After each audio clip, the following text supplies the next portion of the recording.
Mas Anies bisa jadi korban politik identitas. Coba kita lihat dari 3 calon yang punya elektabilitas paling tinggi hari ini. Semuanya itu kira-kira lumayan bisa lah merepresentasikan Indonesia. Mas Ganjar misalnya. Mas Ganjar itu walaupun orang tuanya keduanya Jawa, mertuanya Jawa, istrinya juga Jawa.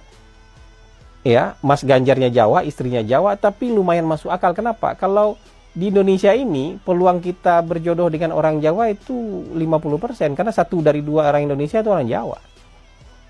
Kan gitu.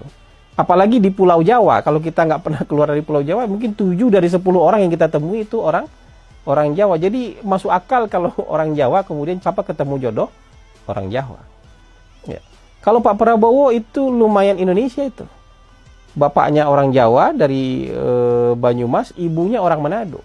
Jadi Pak Prabowo ketika melakukan politik afirmasi, dia bisa mewakili orang Jawa, dia bisa mewakili orang Manado. Jadi cukup besar cakupan Indonesianya gitu. Lebih dari 50% Indonesia itu. 50% lebih sedikit lah. Kalau Mas Ganjar tadi merepresentasikan orang Indonesianya sekitar 50% lah.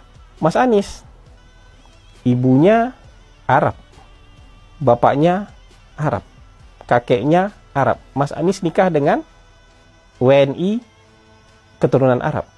Menantu Mas Anies, anak Mas Anies nikahnya dengan Arab lagi.